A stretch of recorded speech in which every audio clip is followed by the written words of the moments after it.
Assalamualaikum warahmatullahi wabarakatuh. Perkenalkan, nama saya Putri Aulia Usmansyah dengan NIM 220404500009 dari jurusan Psikologi Pendidikan dan Bimbingan Prodi Bimbingan dan Konseling dari Universitas Negeri Makassar. Baik, di sini saya akan membahas tentang kontrol diri dan kematangan emosional. Selamat menyaksikan. Apa sih kontrol diri dan kematangan emosional? Jadi, kontrol diri merupakan kemampuan individu untuk mengendalikan dorongan-dorongan baik dari dalam diri maupun luar diri individu. Individu yang memiliki kemampuan kontrol diri akan membuat keputusan dan mengambil langkah tindakan yang efektif untuk menghasilkan sesuatu yang diinginkan dan menghindari akibat yang tidak diinginkan. Pakar psikologi Lazarus 1976 menjelaskan bahwa kontrol diri menggambarkan keputusan individu melalui pertimbangan kognitif untuk mengontrol perilaku guna meningkatkan hasil dan tujuan tertentu sebagaimana yang diinginkan. Kontrol diri berkaitan erat pula dengan keterampilan emosional. Bahkan kontrol diri merupakan salah satu komponen keterampilan emosional. Keterampilan emosional adalah kemampuan lebih yang dimiliki seseorang dalam motivasi diri, ketahanan dalam menghadapi kegagalan, mengendalikan emosi dan menunda kepuasan, serta mengatur keadaan perasaan. Melalui keterampilan emosional, seseorang dapat menempatkan emosinya pada porsi yang tepat, memilih kepuasan dan mengatur suasana hati. Baik, yang kedua kita masuk ke dalam aspek-aspek dalam kontrol diri dan kematangan emosional secara umum. Kontrol diri dibedakan atas 3 kategori utama. Yang pertama, mengontrol perilaku, behavioral control. Yang kedua, mengontrol kognitif, cognitive control. Dan yang ketiga, mengontrol keputusan, decision control. Yang pertama, mengontrol perilaku merupakan kemampuan untuk memodifikasi suatu keadaan yang tidak menyenangkan. Yang kedua, mengontrol kognitif merupakan cara seseorang dalam menafsirkan, menilai, atau menggabungkan suatu kejadian dalam suatu kerangka kognitif. Mengontrol kognisi merupakan kemampuan dalam mengelola informasi yang tidak diinginkan untuk mengurangi tekanan. Mengontrol kognitif dibedakan atas 2 komponen, yaitu yang pertama, kemampuan untuk memperoleh informasi, yang kedua, kemampuan melakukan penilaian.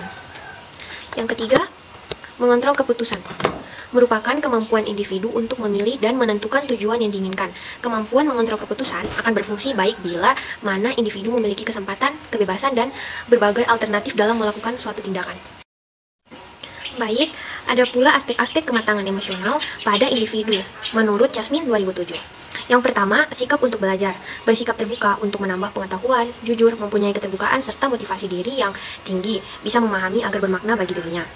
Yang kedua, memiliki rasa tanggung jawab untuk mengambil keputusan, untuk menanggung risikonya.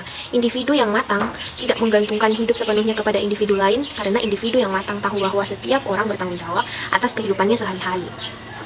Yang ketiga, memiliki kemampuan untuk berkomunikasi dengan efektif, memiliki kemampuan untuk mengekspresikan perasaan, memiliki apa yang akan dilakukan, mengemukakan pendapat. Dan yang keempat, memiliki kemampuan untuk menjalin hubungan sosial individu yang matang, mampu melihat kebutuhan individu yang lain dan memberikan individu yang matang mampu menunjukkan ekspresif cintanya kepada individu lain. Ada pula faktor-faktor yang mempengaruhi kontrol diri. Dipengaruhi oleh beberapa faktor. Yang pertama, faktor internal. Faktor internal terhadap kontrol diri adalah usia.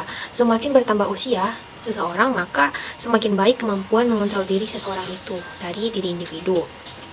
Yang kedua, faktor eksternal. Faktor eksternal ini diantaranya adalah lingkungan keluarga, lingkungan terutama orang tua, menentukan bagaimana kemampuan mengontrol diri seseorang.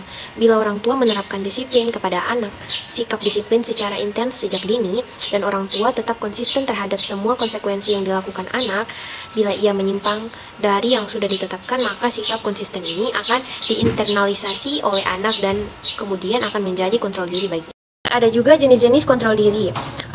Jenis kontrol diri terbagi atas 3 kualitas kontrol diri, yaitu over control, under control, dan appropriate control.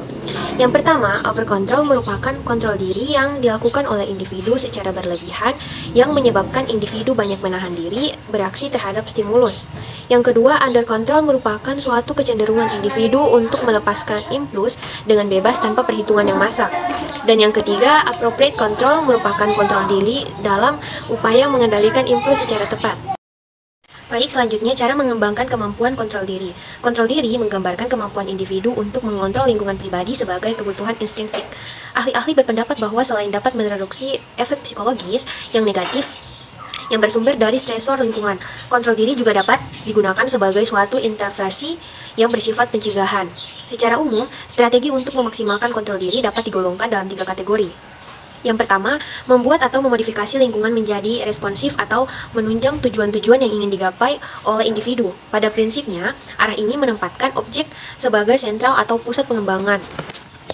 Contohnya mengubah tata letak, perabotan, atau fungsi ruangan dalam mengurangi kebosanan di dalam rumah atau tempat kerja. Terus yang kedua, memperbanyak informasi dan kemampuan untuk menghadapi atau menyesuaikan diri dengan lingkungan. Subjek atau individu menjadi fokus atau sentral pengembangannya. Misalkan, melatih diri mengantisipasi hal-hal atau kondisi yang menyenangkan yang mungkin terjadi pada masa yang akan datang. Dan yang ketiga, menggunakan secara lebih efektif kebebasan memilih dalam pengaturan lingkungan. Misalnya, menggunakan waktu dan posisi individu dalam situasi atau lingkungan tertentu.